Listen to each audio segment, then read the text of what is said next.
Oui, chers compatriotes de partout dans le monde, c'est encore votre humble serviteur Dominique Kachabaga avec mon programme Dominique Topics.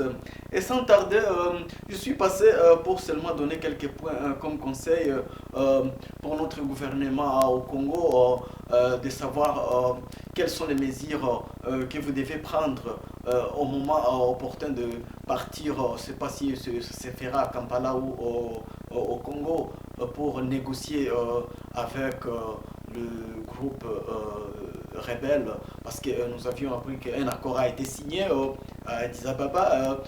Puis l'accord a été signé, la présence de Ban Ki-moon, le secrétaire général des Nations Unies, y était présent. Presque 11-12 chefs d'État africains y étaient présents aussi. Ça montrait vraiment que les choses vraiment étaient très sérieuses. Et puis nous sommes au bout. Nous sommes au point où maintenant c'est au gouvernement congolais de dialoguer comme on vous a dit, comme on vous a imposé, comme on vous a conseillé. Que c'est maintenant au gouvernement congolais de dialoguer avec les rebelles du M23 et pour trouver une solution pacifique et pour que la guerre s'arrête, que le développement du pays commence comme tout autre pays. Parce que nous ne pouvons pas continuer à nous battre en Afrique. Nous ne pouvons pas continuer à prendre des armes pour nous entretuer comme des animaux en Afrique. Il faut comprendre ces histoires, chers Africains. Les armes, ce ne sont pas vraiment la seule solution pour solver tes problèmes, pour résoudre tes histoires. Et maintenant, ça nous humilie parce que pour trouver une solution à un conflit africain, il faut que les Blancs viennent. Et maintenant, les Blancs commencent à se croire qu'ils sont peut-être nos jésus, nos bons dieux sur cette terre. Car sans leur présence dans nos histoires, nous ne pouvons jamais nous attendre. Il faut que le Blanc quitte l'Europe ou l'Occident pour venir en Afrique, pour régler les problèmes entre nous Africains, parce que nous ne pouvons jamais les résoudre nous-mêmes. Quelle bassesse! C'est quel genre d'image nous montrons au monde? Le noir jusqu'au XXIe siècle, nous sommes encore esclaves, nous sommes encore tête vide. C'est regrettable. Alors j'ai voulu vraiment donner quelques points comme conseil pour notre gouvernement, pour savoir que vous savez que quand vous partirez maintenant pour ce dialogue-là, d'intégration, il faut maintenant savoir que l'ennemi, c'est toujours ton ennemi, malgré qu'il y a une signature de paix, il y a un pacte ou une signature de paix qui a été signé, mais il faut toujours être vigilant avec ton ennemi. Il faut savoir comment négocier avec ces gens. Parce que c'est dans des négociations pareilles que ces gens arrivent encore à nous faire avaler des histoires que nous regretterons plus tard. C'est pourquoi, number one, j'ai voulu à ce que le gouvernement, cette fois-ci, fait toute négociation publique. Donc, faites toute négociation à la portée des Congolais. Que les Congolais sachent 1 jusqu'à 10, A jusqu'à Z, it's what's going on. Que les Congolais n'ont qu'un point soit secret. Pas de secret cette fois-ci. Que tout soit clarifié. Chaque move, il faut informer la population. Chaque demande des rebelles, il faut demander à la population. Si la population est d'accord, vous sautez pour le deuxième étape. Si la population refuse, vous refusez aussi. N'allez pas là-bas encore comme vous aviez fait le 23 mars là-bas, des années passées. On vous a fait avaler des histoires qu'aujourd'hui, vous commencez à regretter. Parce que vous aviez signé des histoires dans la coulisse. Vous aviez signé les histoires dans les flous, sans informer la population. Et voilà, quand les histoires sont venues sortir à la lumière, la population a été surprise. Ah. Mais notre gouvernement a signé ces histoires au nom du pays, vraiment, sans nous informer. Vous-même, vous aviez regretté.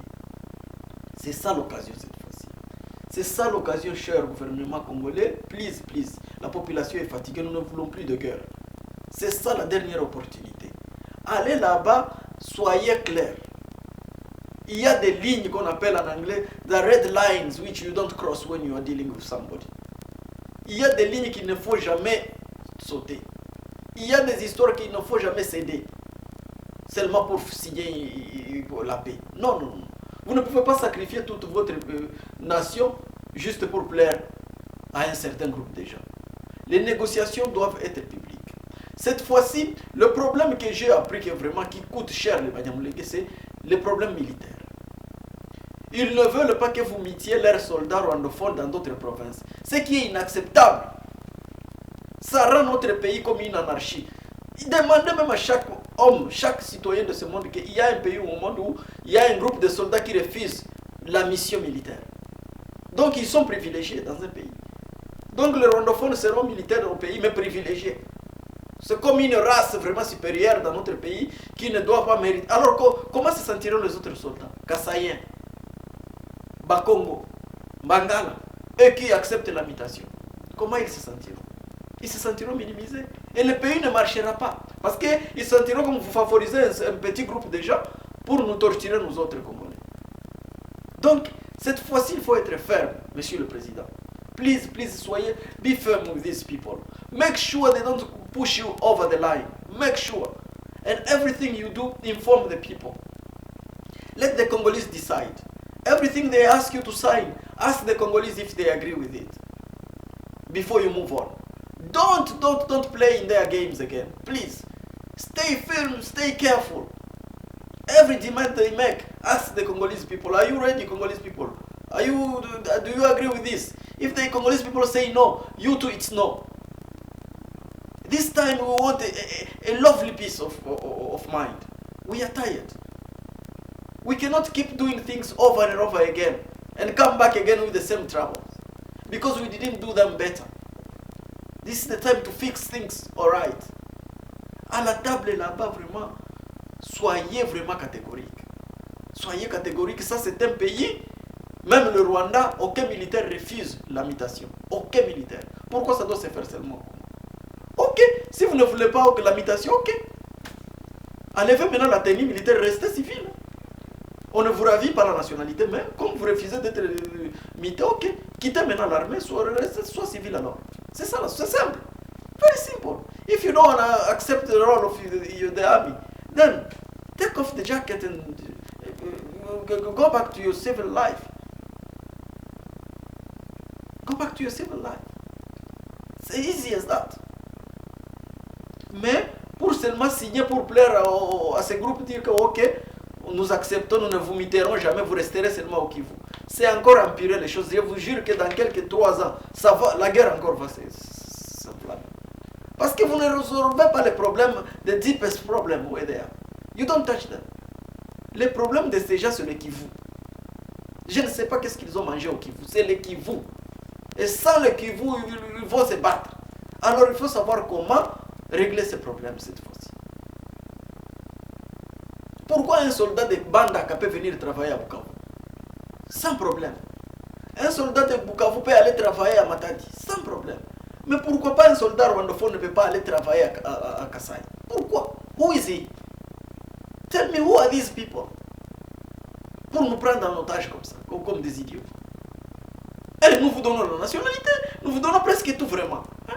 Vous aussi vous asseoir et dire vraiment ces gens quand même. Hein? Les Congolais sont bons. Ils nous ont donné presque tout ce que nous avions demandé. Mais nous continuons toujours à les affronter avec les guerres. C'est vraiment injuste. Enough is enough. C'est même quelqu'un de bon cœur peut se fatiguer aussi de toi. Il trouve qu'il est trop bon pour toi, mais tu lui renvoies seulement le mal. Acceptez la mutation. Si vous ne voulez pas qu'on vous mite, ok. Quittez l'armée, restez civil, restez au Kivu, ok. Il n'y a pas de problème. Il y a 2 choix. Si vous ne voulez pas, ok, nous ne voulons pas quitter le Kivu, ok. Tu ne peux pas être militaire et refuser la mutation. Ça, c'est inacceptable. Ça, c'est le point, monsieur le président, qu'il ne t'avale pas ces points. N'accepte pas d'avaler ces points. Que nous resterons militaires au Congo, mais seulement au Kivu. That's never. Never. If they're gonna be military in Congo, then they'll be ready to accept deployment as well, like other military. C'est ça le problème, monsieur le gouvernement. Il faut savoir le point à résister quand vous dialoguez. C'est le moment maintenant de clarifier aussi à la population congolaise sur combien de Banyamulenge, combien de ces rwandophones que vous aviez donné la nationalité. Cette fois-ci, il faut maintenant mettre ça en public. Partez à Bukavu, à Goma, au Bandundu, partout au Congo, circuler pour donner maintenant la vraie image, la réalité de ce que vous aviez fait. C'était combien? C'était 25 000. Il faut expliquer à la population tout ça. Chaque étape, chaque papier signé doit être expliqué aussi à la population cette fois-ci. Nous ne voulons pas que demain encore on dise oh le président est parti signer ces histoires là-bas, il ne nous a pas informés. Vous savez, tu as eu trop de problèmes la fois passée. Tous les Congolais t'accusaient de trahison. Pourquoi? Parce que tu ne les as fait pas informer. Et ils avaient raison. Parce que tu ne les as pas informés. Peut-être que tu ne les faisais pas au mauvais cœur. Maintenant, c'est le moment de rectifier tes erreurs. C'est ça la vie. La vie, on apprend. When you do some mistake and you learn, you have to improve. And this time, every negotiation you're going to do with these people, make sure the Congolese people are updated. They know each step of the way of things, how they are going. Please. It's going to help the people to stay with you, to stand with you. Say, okay, our president is fighting for us. Let's be with him together. But don't go there again in a closed room. There's no camera. Nobody knows what you are signing. And later on, okay, finish deal sign. We don't know what you've signed. We don't know what you agreed on. We don't know. You see, you don't do a negotiation like that. The public should be informed and agree with it. If not, then don't sign it. You cannot sacrifice the integrity of your country just to please a group of people. Who are they? Never. Never. You go there like a man. Or you leave the Congolese fight with them. S'ils ne veulent pas accepter, ok, qu'ils combattent maintenant tous les Congolais. Parce que toi, tu veux venir chez quelqu'un, tu ne lui respectes pas. Tu veux lui imposer, je viendrai chez toi et je dormirai dans ta chambre. Toi, tu cherches une autre chambre. Mais c'est toi qui es visiteur. Tu dois écouter, non, tu viens chez moi, ok, tu restes au salon, mon cher, c'est ça la cuisine, c'est moi qui te montre quoi faire chez moi. Mais tu ne viens pas chez moi et t'imposer chez moi. Donc, ce que nous voyons au Congo, c'est du jamais vu au monde. Vous donnez les gens la nationalité, et plus tard, ils commencent à s'imposer, à vous donner des règles dans votre maison. Vraiment, hein? Raisonnez vraiment. C'est ça donc. Soyez de gens charismatiques pour savoir comment solve ce problème. Parce que nous en avons marre. Nous voulons que s'il y a quelque chose qui va être signé, que ça soit signé d'une manière paisible, qui va aussi satisfaire la population congolaise. Et comme ça, tout le monde dira oui, oui, notre gouvernement vraiment a trop combattu. Et c'est comme ça. Parce que ce n'est pas facile, même pour avoir signé ce pacte-là d'Addis Abeba, c'est pas facile. C'est pourquoi j'ai toujours dit ici quelque part que je suis moi prêt à donner le crédit, ce qu'on appelle le crédit, donner d'honneur à la place où ça se mérite. Parce qu'il faut accepter que le président, vraiment, tu as trop combattu. Tu as trop combattu. J'étais surpris moi-même de voir que tu es arrivé même à faire déplacer les Kagame là et tout, le 11 présidents jusqu'à Addis Abeba pour signer ça. C'était un acte vraiment que j'ai loué. C'est comme ça qu'on fait là. Ça m'a montré que vraiment, petit à petit, anyone can improve stuff. Et c'est comme ça. Parce que des solutions de guerre, c'est toujours ça, c'est fait paisiblement comme ça. S'il fallait prendre aussi des armes, c'est la dernière option.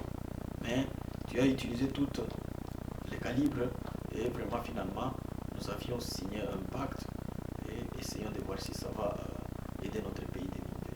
Si ça ne marche pas, ok. Si ces gens trouvent que c'est seulement la guerre là, maintenant les Congolais, nous serons aussi prêts à se décider, ok, nous devons descendre au pays. Et maintenant combattre nous tous parce que c'est notre pays. C'est notre sang. Ils ne veulent pas la paix, on donne toutes les options, mais ils refusent. La guerre, finalement. Mais ça réduit l'Afrique. Ça ne fait pas honneur à l'Afrique de guerre comme ça. Nous sommes tous frères, nous sommes tous noirs. Il faut nous regarder dans les yeux. Un Tutsi, un Bantou, nous sommes tous noirs, nous sommes tous les enfants de Dieu. Vivons en paix et respectons les lois. C'est ça.